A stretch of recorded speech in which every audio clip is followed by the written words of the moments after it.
Good morning again and welcome Arunava for Thank this you. Good morning. conversation.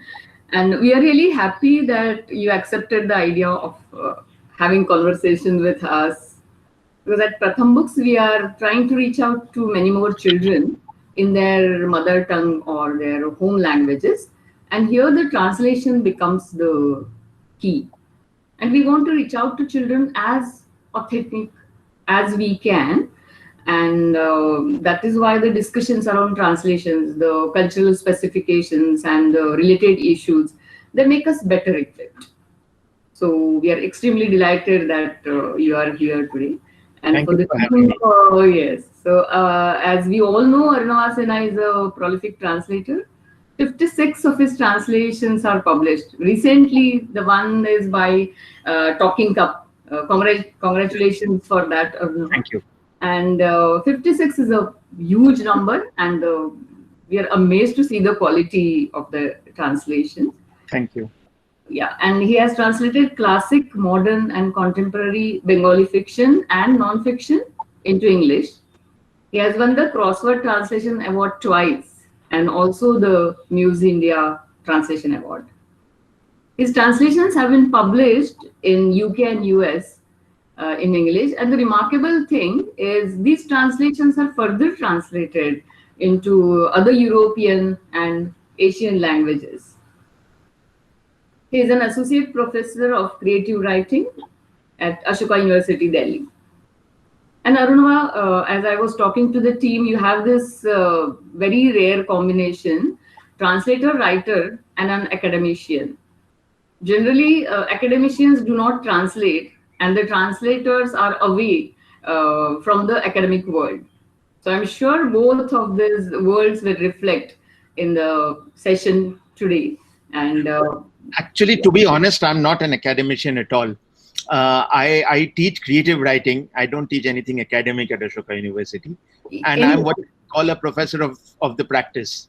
So I'm okay, there by virtue of my street creds, not because of any academic. but you are related to academic world, so it's also, I mean, teaching at Ashoka University, that's a Well, something let's different. say I'm able to learn Okay, from my students right. on the academic side of things, which is actually a great experience. That's your modesty, anyways. Yeah, No, no, I'm serious. I'm absolutely serious. yeah. Thanks, thanks. Yeah. In this hour-long session, first 15 to 20 minutes, Arunava will talk on his own experiences, the cultural specifications related issues, and how children read. And then we will have a question answer sessions. We are really looking forward to this session, Arunava. And over to you now. All right, thank you. All I'm not sure I have anything to say for 15 or 20 minutes unprompted, but I'll just. So, translating for children, I like maybe many others. When I started out, I started with books for adults. And the first time that I translated a book meant supposedly for children, I had some. I wouldn't say doubts, but I had questions for myself about whether my approach would have to be different, about whether in any way I would have to do something with the original text to make it more quote unquote suitable for children. Because normally when you work with books for grown-ups, you don't have to worry about these things, right? You just try to keep the text the way it is, just move it into a different language.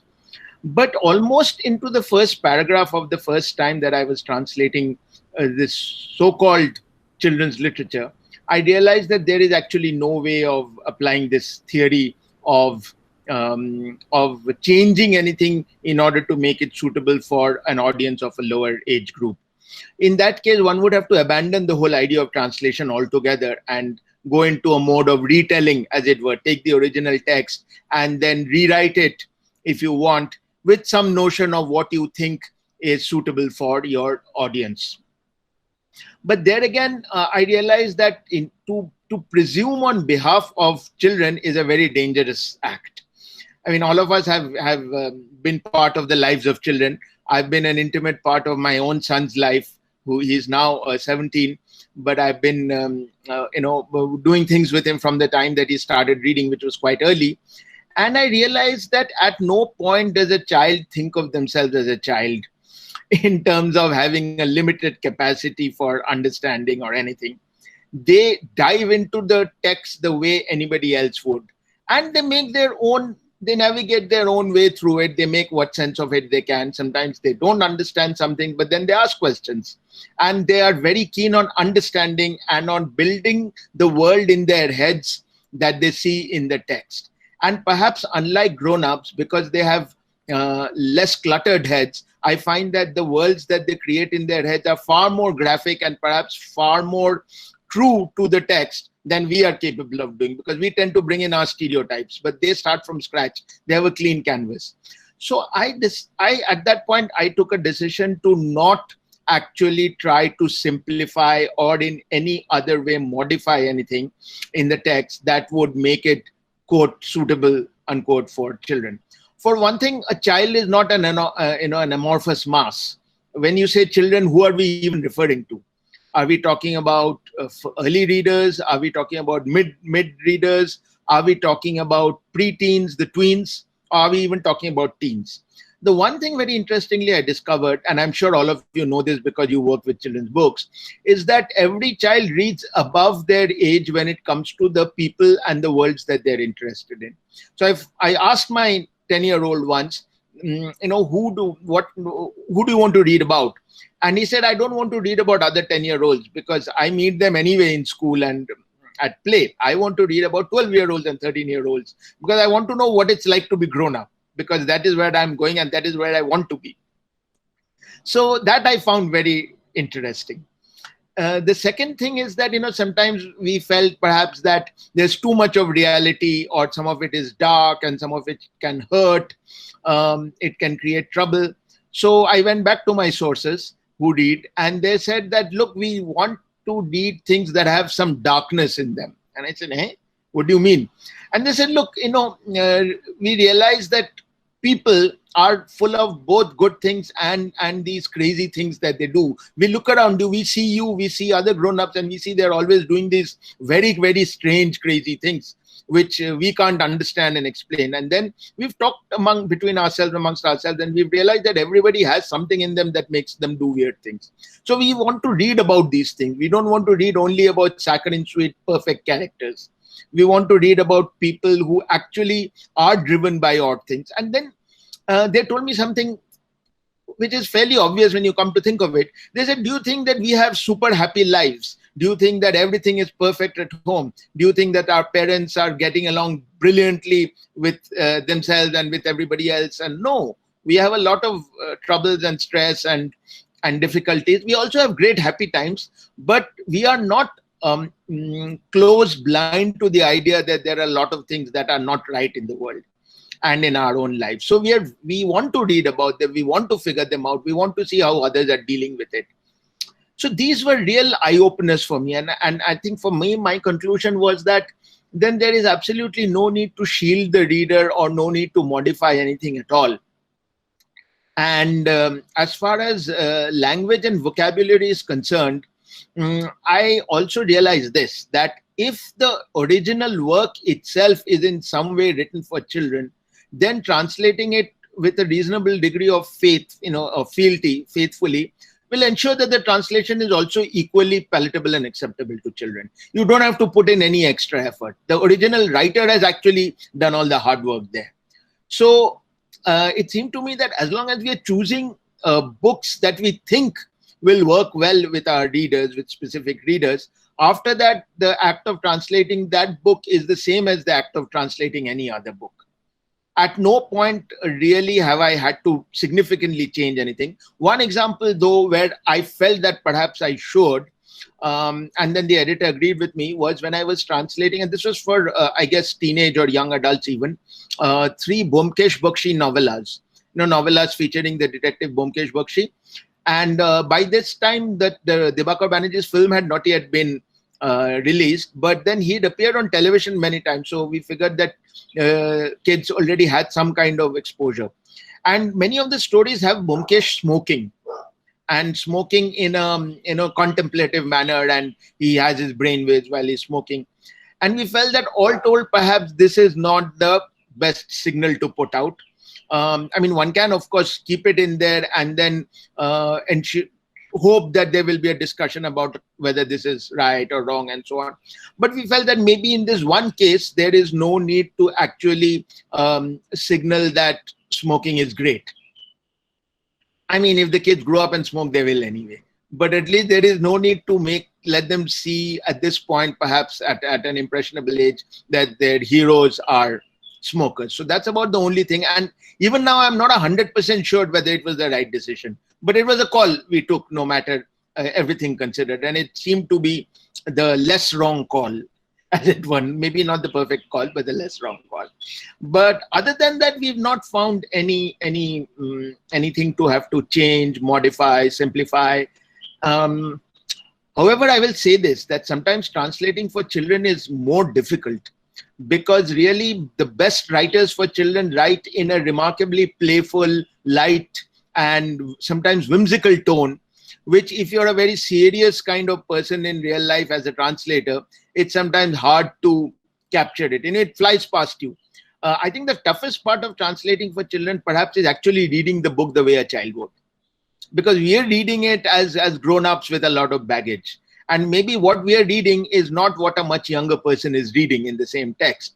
And I will translate what I'm reading. So if I read a text that is actually kind of different from what a younger person is reading, then I may end up inadvertently, while being faithful to my own reading, giving them a different text altogether. So that is an interesting consideration. And sometimes what I've tried to do, not always succeeded, is to actually get a child to read the original and talk to me about it. But it's a difficult proposition, simply because I live in Delhi and I translate from Bangla, and it's very difficult to find here kids who actually read Bangla and are willing to talk to me about it. In fact, they're waiting for the translation. So yeah, it becomes difficult. So you delve into your own memories of reading as a child, and you try to. But then again, I guess we go back to the same first principle of translation, which is to not read too much into a text either, which is to really to be led by what the words are saying, led very closely by the words, led very closely by the text, not reflect too much on each of them, not let your emotions or responses show through too much, but let word by word, phrase by phrase, sentence by sentence, let it flow into a language, and hope that, not hope, actually work on hearing the same thing that you think you are hearing as a child. That's important. And when I say hear, I don't just mean in terms of course, I mean in terms of meaning, in terms of cadences, in terms of choice of words, sounds, but I also mean in terms of the overall music. What is the music? Is it a light music? Is it a trippy music? Is it a slow and slightly contemplative music? I think that music is very important, and you must in some way hear the same thing in the translation. And I don't have a formula for how to achieve it. Either it works or it doesn't. And if it doesn't work and you have to be sensitive enough to know it hasn't worked, then you have to go back and do it again from a different point of view. Maybe put the work aside for a few days or a week and come back to it later and try once more. Or maybe get yourself into a different frame of mind. And this is a slightly silly tip, but I found it useful. It's useful to be happy when you're translating for children. No matter what the book is, it's useful if you're in a happy and relaxed frame of mind. If there are things in the real world that are bothering you and weighing you down, then somehow that seems to seep into the translation in some way. And that may not, it matters with all texts, of course, but particularly with children's texts, I've seen it in my own case. Suddenly I found one day I was translating into English text that looked very heavy. And then I realized that it was my frame of mind that was responsible. So, on the other hand, reading that work itself makes you happy. So that's one big advantage, which is that if you love reading, then reading children's books will make you so happy that you'll get into the right frame of mind anyway. So yeah, this is what I had to say by way of a preamble. I don't know if I took up my 15 minutes, but there's really not much else. Maybe we can just go on to specific questions and so on and take it from there. Arunava, it was really wonderful. In this just 12 or 13 minutes, you have given such very important insights into our work. Thank you. Really, like, capturing the tone, the playful and whimsical tone. Many a times we fight with that, capturing that particular tone Yeah. in the children's book. So, Yeah. I mean, and as you have said, many things are eye opener, because I was telling a story to a child, and the child started laughing when I was not expecting she will laugh. So, Yeah. it is the realization that Yeah. we have never imagined that, this will just make the child laugh or make the child think, or, Yeah. so it's every day it is learning. That's, we can say. Yeah. So thank you so much. I mean, it's a great start, and we have got many Thank you insights. for giving me the chance to talk about this, because I've never managed to speak about translating for children before. Right, so it's great. So we have Shinibali Mitra here and Bijal, both of you. Uh, you might be knowing both of Hi, them. Bijal. Yes. So Hi, Hi. so, and Srinivali, she has enjoyed all your translations. Srinivali is senior editor with Pratham Books, and she has Thank you, not only Srinivali. read, but she has enjoyed all your translations. So I would request Srinivali to ask the question. Srinivali, over to you. Hi, Arunava. Hi. I have been reading your books for the longest time Thank you. because that was the best window into Bangla literature. Because while I learnt it in school and I'm comfortable in Bangla, it takes me a very long time to go through. Hmm. So when you started translating, it just opened up the world of Bengali literature, and I started reading with Chorungi, of course. Okay. Thank you. Yeah. So, and since then, and I was just looking at my bookshelf and I realized that I practically have almost everything that you've translated for adults. I'm reading Ashok Mukhopadhyay now. Right. So, That's amazing. what I wanted, Hmm. yeah, so I wanted to ask is that how much of the writer comes in? I mean, you as a writer comes in when you are translating. You know, how difficult is it to step away from putting yourself in when you get that, when you choose a text or you get the text that you have to translate? Okay. So fortunately, I'm not a writer. I don't write stories or novels or anything.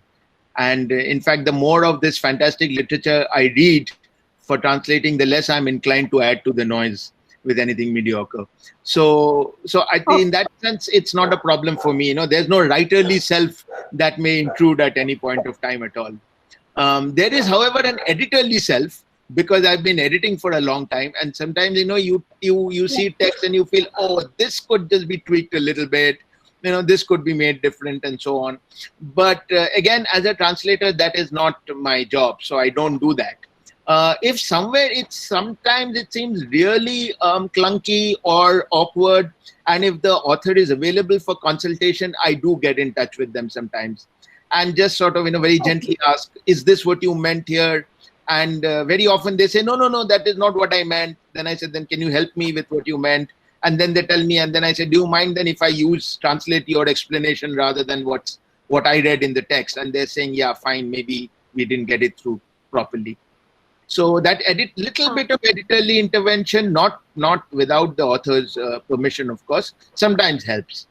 But as far as being a writer is concerned, that's not a problem. However, it is true that when you are translating a number of different writers, and each one brings their own style and way of writing, and you actually have to make sure that you are not sounding like the same translator, no matter who the author is.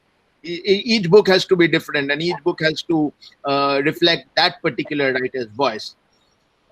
But again, my only sort of recommendation there is not to internalize and then rework, but to actually go very faithfully with the original text. So if there's if a particular thought has been put into one sentence, then put that thought in one sentence.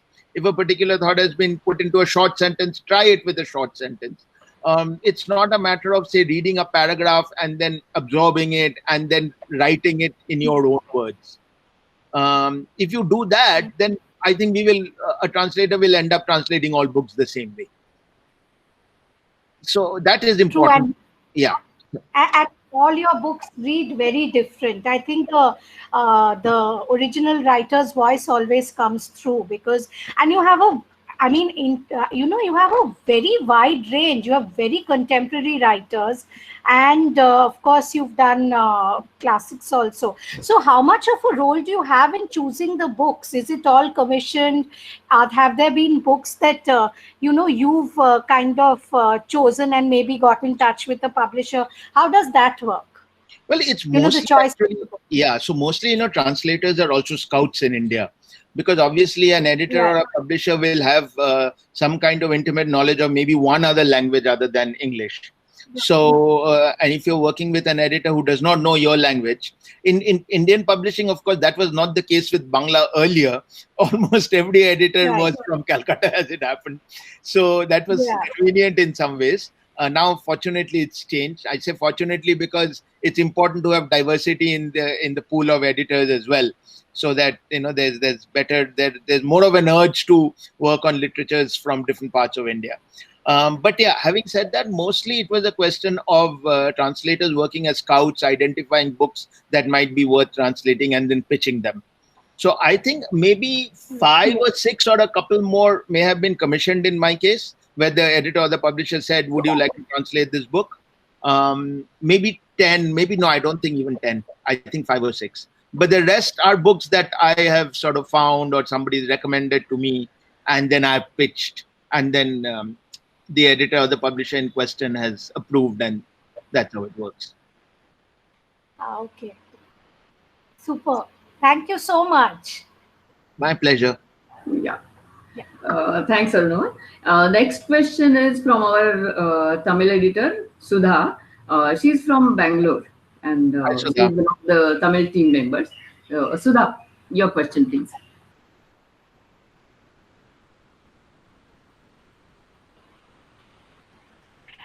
Hello, Arunava. Hi, Sudha. Yeah, it's amazing to see the list of your books and the volume of it. Kind of a translation factory running in you. Thank you. Though you have given us a few suggestions already, I just want to ask you some specific suggestions from you for editors like us who are working with the team of translators, reviewers, proofreaders, and then we are editing the translation books. Yes. And also we want to know that your personal method of translating books. All right. Apart from being happy and relaxed. Yeah. So anything specific, or do you want me to talk in general terms? Generally, yes, because it differs to language to language. Okay, yeah. Maybe. So for editors, I found that the editors who have helped me the most with, so first, for one thing, as a translator, I feel that the editor is my best friend. Okay. And the editor is working perhaps even harder than I am to make the book a really good one. And the editor is doing it almost selflessly, because their name's not going to appear anywhere or anything. They're just going to be proud of the work that they've done. So far from it being any kind of ego clash, it is actually a fantastic opportunity for a partnership.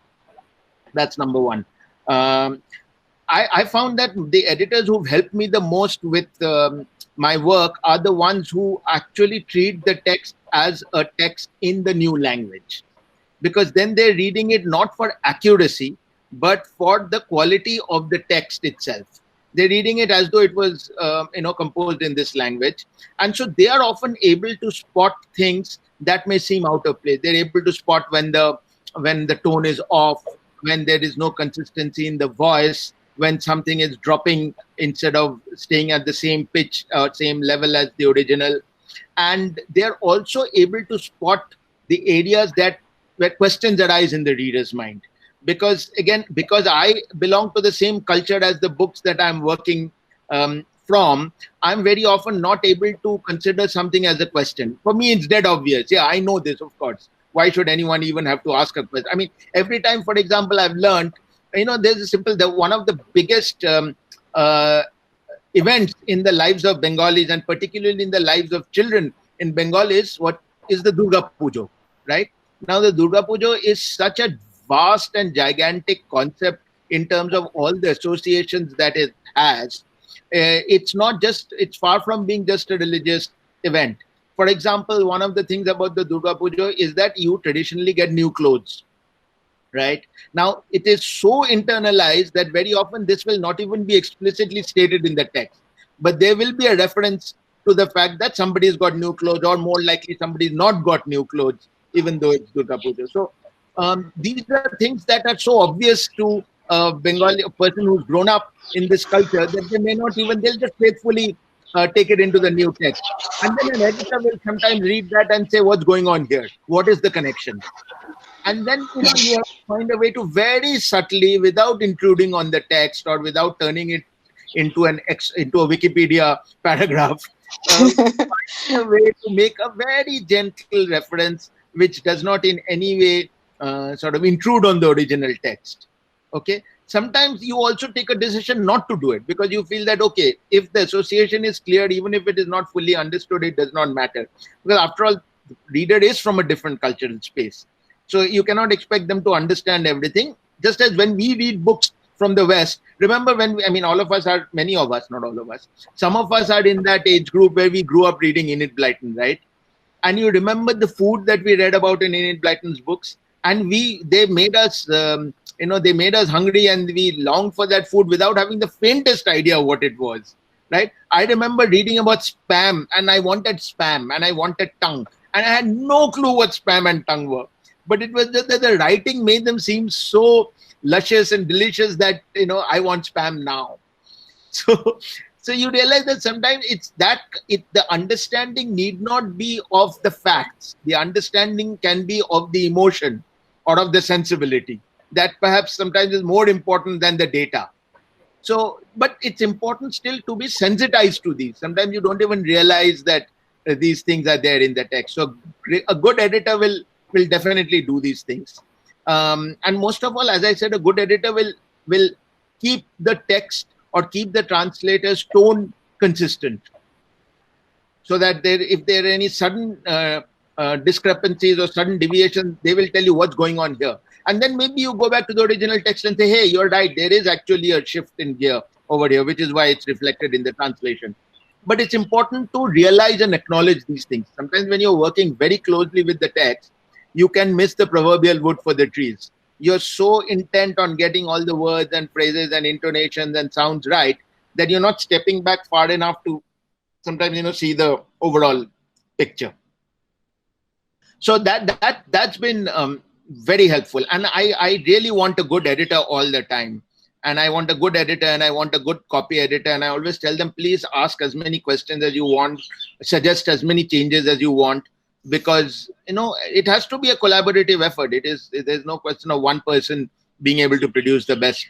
So if some of the translations that you've read are books that you've enjoyed, as an editor, you know, of course, but readers should also know that the editor has a huge contribution there. It's not a quantitative contribution, but it's a qualitative contribution in an extraordinary way. I mean, I couldn't be more grateful to my editors, really.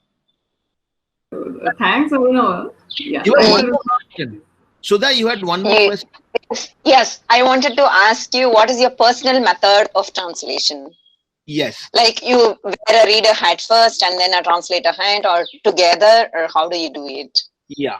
So increasing, you know, initially I used to read the entire book first, but increasingly I've moved to a point where I try not to read the entire book if possible. So in the sense that, you know, but at the same time, this is contradicted if I'm going to pitch the book myself.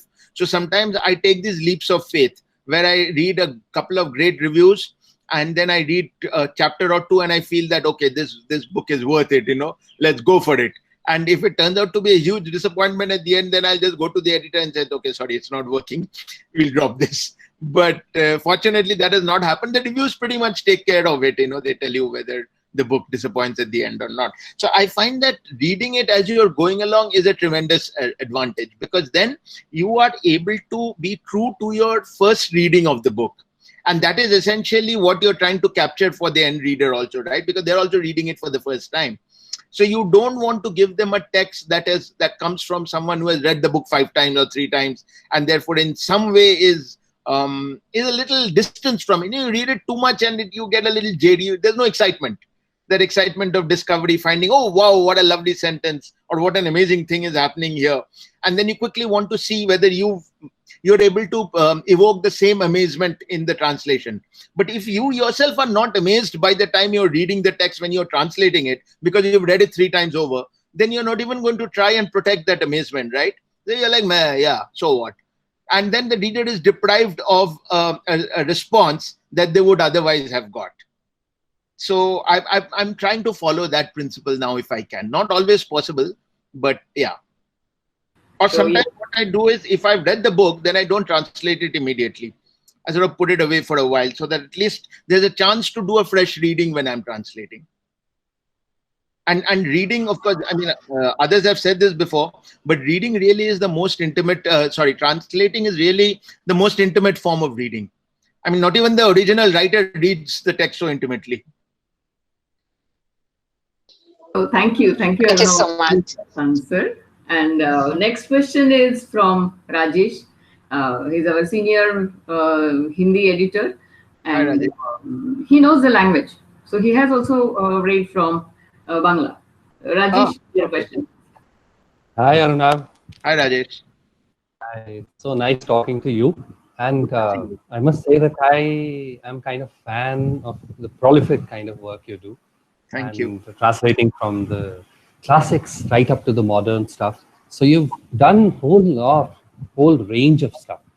So my question continues from there, that like you said, that as a translator, you would like your impression to be the kind of the first impression, and have all the excitement, all nuances, all kind of fun, etc., present in your writing.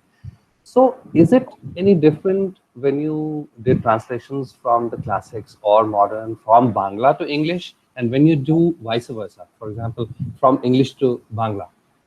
Well, I've done very little of English to Bangla so far. And I have to say that translating from English to Bangla is a very different kind of experience. Because in a way, obviously, my Bangla writing is nowhere near it doesn't come as easily to me as writing in English. So it's also a learning process for me. But I must say that there is tremendous joy, perhaps greater joy, in translating back into my mother tongue. Because, then it's like, I don't know, it's like someone whom you've revered all your life and suddenly they visit you at home. So, so it's a bit like that. There's this book I love, and then now suddenly I'm able to put it in a language that I love. And so it's a whole new experience altogether, but it is a slower and a more considered experience. It takes time. I have to think about it more. The one interesting thing I find is that when I'm translating into Bangla, I tend to do it more orally. I find it, I've tried actually translating orally, dictating into my computer, and I find that it works better because of two things. One is that I think when you're speaking in a particular language, you're unlocking a different part of your brain. So you're unlocking a different vocabulary from the one that you're using when you're writing, number one. And number two, you are also able to, in some way, speaking in your mother tongue comes more naturally to you than writing, at least to me, than writing in it. So I found that actually being able to speak in Bangla made me fear. I've tried that in English and not succeeded very well. I prefer to write. But in Bangla, I found that speaking makes it quite a pleasurable experience. It's also easier to correct. You translate a sentence and you say, "Na hochche na. Let me try a different version." And you're able to actually do 3 or 4. Of course, it's a pain when you're transcribing afterwards, but you actually may end up with better and slower, therefore. But you end up with, I dare say, better material. Yeah. So, Rajesh. Yeah. So that's very interesting. But I was thinking that, are there any other interesting anecdotes you would like to share? Right now, you share a few, like talking and also recording your own, and then having multiple options, and then going back to it. And that came to you while you were reading in text in Bangla. Any interesting anecdotes you would like to share at the moment? Anecdotes. Well, there are. I'm trying to. So one of the books that I translated using both the English and the Hindi version as source was Vivek Shanbhag's Gachar Gochar. And there was this constant sort of, I won't say battle, but constant question running through my head, which is, so here was this book which was set somewhere in Karnataka, maybe Bangalore, but some kind of city in Karnataka. And the constant question running through my head was the same as in the case of when you're translating into English. But because what happens is when you're translating into English, you don't exactly know where your reader is. I mean, they could be anywhere in India, they could be anywhere in the world. But when I'm translating into Bangla, I have a sense of the reader being geographically located somewhere.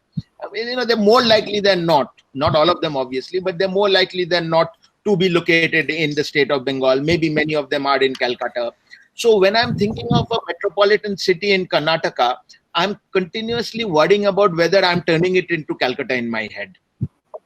So every time there's for example, that novel opens in a coffee shop, in a coffee house. Yes, right? Yes. That's the first thing, yes. Yeah. And Vincent, the waiter, and my constant worry was that the coffee house that kept popping up in my head was the coffee house I'm familiar with in Calcutta.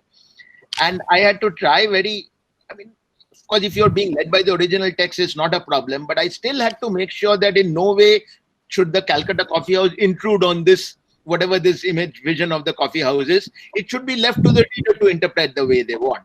And it was also important, I felt, that because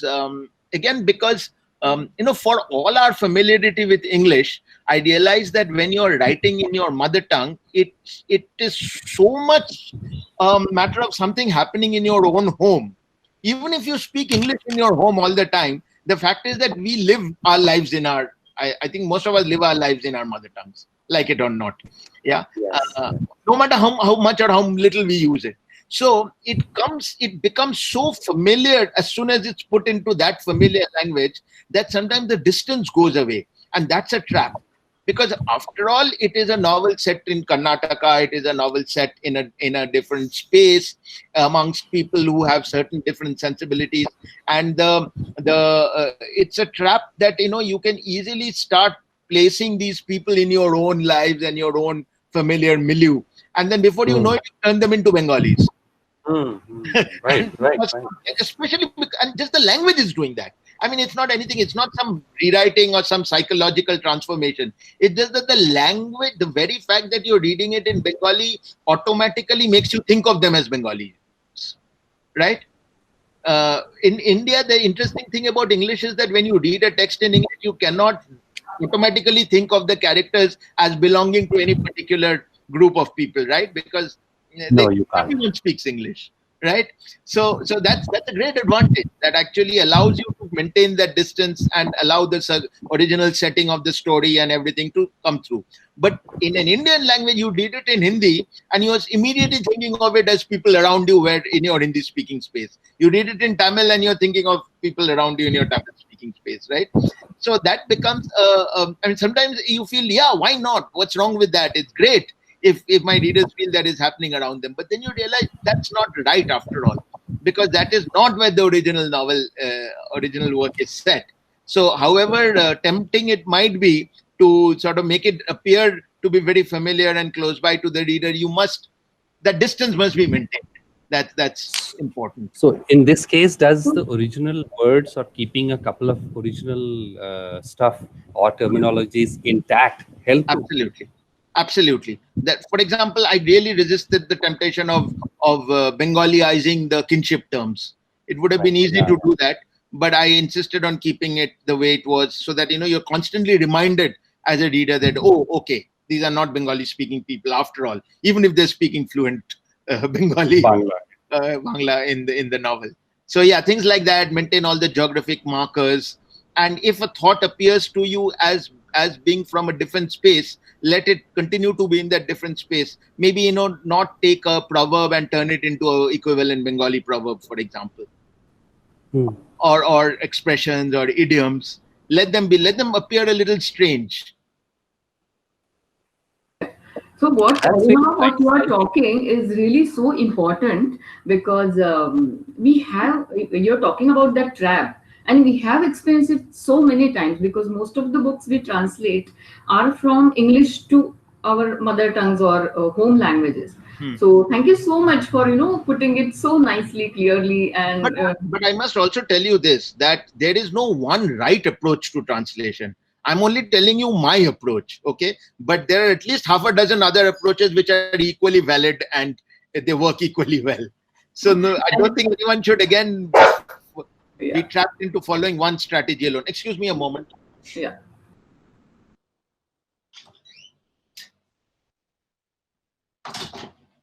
Yeah, sorry, the puppy needed to be let out of the room. Yeah. And you have rightly put it, after what works. So at the end of the translation, that is important, what works and what will not work. So what works, Yes, will keep. of course. But I think the beauty of translation is that if you give the same sentence or paragraph to 5 translators working in the same language, and each of them will come up with a different version, and you will not actually be able to say that one is more right than the other. It's beautiful. That's what's really beautiful about it. So I think we need to acknowledge somewhere the fact that translation is an act of, I won't say retelling, but certainly of adding a little diversity. Right. We shouldn't sort of wish that away and say that there is only one definitive version of a text in every language. So very, very well said, Arunava. Thank you for that. So our next question is from Hindi team, Sandhya Tiwari. She is learning translation studies. So Sandhya, your question, please. Hi, Sandhya. Hi. Hello, Arunava ji. Hi. Thank you so much for giving such credit or such importance to editors.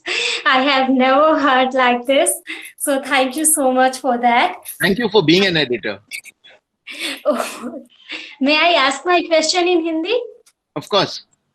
Oh, thank you. So मेरा सवाल ये है कि आप creative word से जुड़े हुए हैं, क्रिएटिव राइटिंग पढ़ाते हैं और अनुवाद भी करते हैं, तो आप सैद्धांतिक और प्रयोगात्मक दोनों ही रूप में एक रचनात्मकता से जुड़े हैं, तो ऐसे में नॉन फिक्शन या तथ्यात्मक चीजों को इंटरेस्टिंग ढंग से या फिर कहें रचनात्मक ढंग से कैसे आप पेश कर पाते हैं? Okay, thank you. So non-fiction to me is just as creative as fiction, in the sense that creative is not just about imagining things, right? It is so much about form, structure. The way you do it is what's important. I mean, every again, going back to that Durga Puja example, every year thousands of idols of the goddess Durga and her family are made in Kolkata, right? The content is the same every year, but the form always is what brings in the subtle differences and makes one work creative and another maybe less so. So I don't see any difference between fiction and non-fiction in that sense. If the original work is written with style and panache and flair, then the translation must be exactly the same. And in fact, if anything, I found some non-fiction harder to translate than fiction, precisely because they're so creatively written. So for example, the writer Navanita Devsen, she's written a number of travelogues, and she was quite she is now gone, but I don't think she would mind my saying this. I knew her quite well. She was quite an eccentric person, and therefore her travelogues also reflected the eccentricity of her choices. And she would do things on the spur of the moment, and therefore open up experiences for herself that would normally not be possible with planning. And this is very strongly reflected in her writing. You can see her making her choices and discoveries, and her extremely amusing, hilarious observations, as well as her intensity while doing all this. So, she brings in a level of creative writing to her travelogue, although in theory it is not fiction, but she uses all the techniques and more of fiction to do this. So translating it is exactly the same kind of, I don't want to use the word challenge because that always implies it's something that that's uphill. And I don't want to think of translation as an uphill journey because it's a very enjoyable journey. But so you have to navigate it in exactly the same way as you would navigate a work of fiction. So there is nothing less creative about it, frankly. Does that answer your question? Yes. Thank you for your answer. Thank you. Yeah, in fact, I'm very interested in the fact that Pratham Books, for example, does translate so many books from the STEM area. fact, we just ran, I also run the books page on Scroll, and we just ran a piece by your chairperson this morning on how Pratham dealt with the lockdown. Yes. By Yes, Suzanne. yes. Yeah. So I'm very interested actually in translation of textbooks and STEM works on STEM and so on, because these are traditionally considered to be dull reading, right? But when you read some amazing books on popular science and now popular history that are coming out for adults, you realize that the writing is just as creative and fantastic as on any other subject. So yeah, I think these are things that translators should get into. I'm actually going to be supervising a thesis by one of my students. She is going to be doing an anthology of Bengali essays by scientists. So I'm very excited about this project. That will be a great project. Yeah, I'm very excited about it. Yeah. Okay. Next question is from Bhargavi. She is from Kannada team and from Bangalore. Bhargavi. Hi, Bhargavi. Hello, Arunava. Thank you, first of all. I mean, like, I was just hearing to your interview yesterday. It was so good. I mean, like, so good. Thank I just heard it repetitively, and thanks a lot for answering many of our questions that way also. And my question, particularly at this point in time, is like, how do you actually, when it comes to a particular concept or a particular signature dialogue, as you say in English, how do you navigate that into your languages? We have words like, sidekick, or something like cape of lost hope, something which is not there in your language, but then you will have to get the tone right. But you will also have to stick to the original. Yeah, this is a great question. This is a fantastic question, because this is something that there's actually a group on Facebook which is constantly debating this, only with respect to Bangla, which is how to translate certain terms from English into Bangla when the original words don't exist. And my thinking is that today, if you're translating today, your reader is actually quite a cosmopolitan user of languages, right? And sometimes even if the base vehicle of your translation is, say, Bangla, and you're translating from, say, English, but there are words from English which don't have Bangla equivalents, you can of course construct them painstakingly, but they're going to mean nothing, right? Only another translator will look at them and say, oh, well done. But to the reader, they will not mean anything. I am perfectly okay with keeping words in the original language and just spelling them in the script of the new language. In any case, we do that all the time, right? Every language gains by absorbing words from other languages. And if you have a term or an expression with a huge superstructure of significance, even if you just took the word sidekick into a different language, it would not have all the associations, right? On the other hand, sometimes you might find an even better word, which is even stronger. So, for example, in Bangla, so one example is that in this idea of a sidekick, Satyajit Ray in his Feluda novels, where Feluda is referring to his assistant Topshe, he always, even in the Bangla, he refers to him as his satellite. He says, "Bolte pare na amar satellite." Keh sakte hain ki ye mere satellite hai. So, and it was wonderful, satellite became a Bengali word in the process. So I think that, you can take these decisions at the level of individual words and actually add them to the language, literally. So much so that now satellite is used to mean sidekick by many Bengali writers and in conversation as well. So one writer has imported a word and, turned it into common idiom. So it's fine. I mean, I wouldn't spend a day trying to construct an equivalent word. Yeah, it's so great. And we have to make choices all the time. There are many things that we have to pick up. So that's great. And we code switch all the time when we are talking, right? When we are speaking, we code switch between languages all the time. So we can be true to that. We suddenly don't have to become fussily pedantic in our translation. That wouldn't help at all. Right. Okay. So next question is from again Tamil editor, Vetrivel. Hi, Vetri. Yeah, hi. So I wanted to ask this question on whether reading like theories or books about translation helps editors or translators, And if you think it does, do you have any suggestions on that? Reading theory, no. It actually does not help you become a better translator. But what it does is that it helps you value translation more. Because you suddenly realize that translation is doing a lot more than taking a text from one language into another. And in showing us the kind of things that are happening in the process of translation and what the translated work brings to the body of literature as a whole, I think it's almost a sort of validation of the work that we do as translators and as editors. Those of us who work in the translation business or space feel that, okay, we are actually doing even better than we thought we were, because we are actually creating adding new cultural artifacts to existing cultural spaces. So to that extent, reading theory is great, but I would actually recommend, now there is a bunch of books that are being written by translators themselves about their work, and those are actually quite fascinating.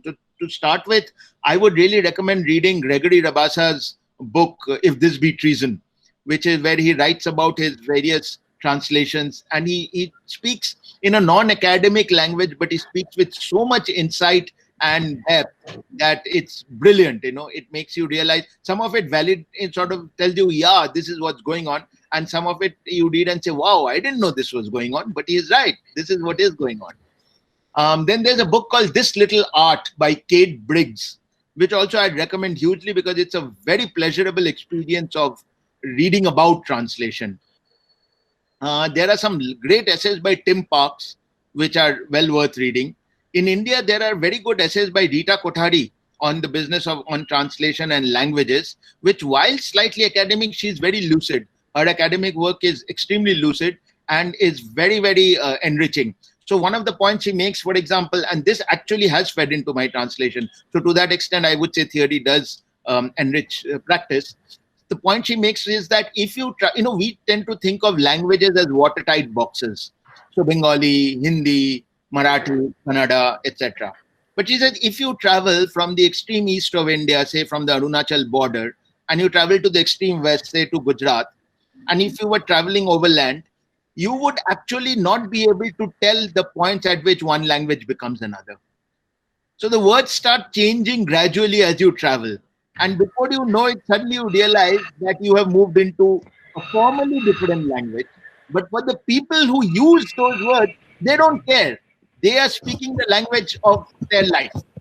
It's only scholars and others who start categorizing them as Bengali, Hindi, da-da-da-da-da-da. So when you realize that, then you suddenly start thinking of translation not so much as a sort of, jump from one language into another, as more of a smooth, fluid, slow trickle from here to there, and then you realize that your inhibitions fall away, and you are, with reference to the earlier question, you're far more comfortable with retaining words from other languages. And so long as you are able to convey what you want to convey, both in terms of meaning, emotional content, the affect, as it's called, that you're able to affect the reader in the same way, it does not really matter which formal language your words come from. So I think that was my takeaway from her writing. And she also shows another very interesting thing, which is how translation is a constant process of questioning, how it has very deep political significance, not in the sense of election politics, but in a different kind of way. So I think these are very good to read and allow them not to, don't think of it as, okay, now how do I apply this? No, that's not going to happen. What you're going to do is that it'll seep into you.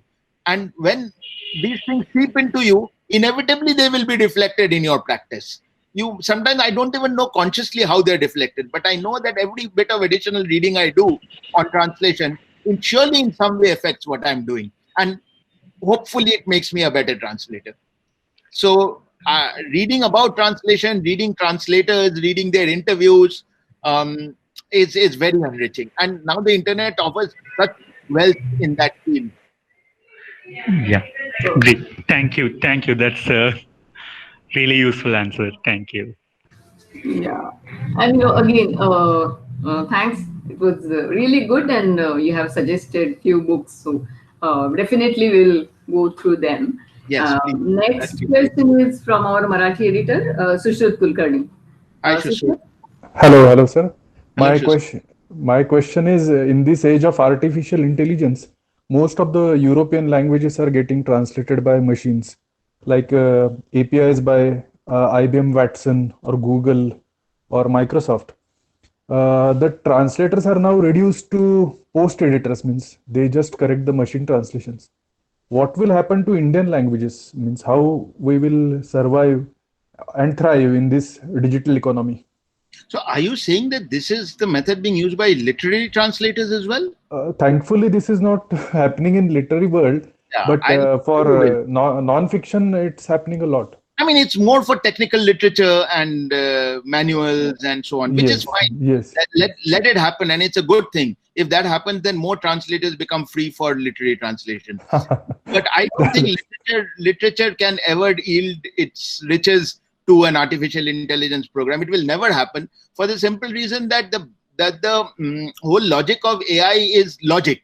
Just that it is analytical, and it's broken down into if this then that. It is not able to deal with ambiguities. It is not able to deal with silences. It is not able to deal with difference in pace. It is not able to deal with double meanings.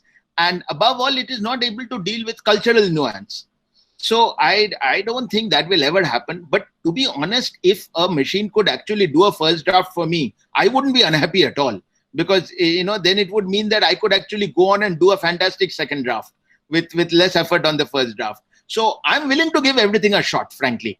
If it works, I'm pro technology. I'm not against it, as long as it really helps me rather than hinders me. So and sometimes all of us use Google Translate now anyway as a dictionary, right? Don't we? And I think that's fine, although it's limiting, but sometimes it's really helpful. And by the way, I think that there is nothing shameful in a translator's having a pile of dictionaries and thesauruses. Yeah, you don't have to do everything from your head. What matters is how you compose the music. The notes you don't have to invent always. So that's not a problem. And Indian languages, I'm sure it will take time.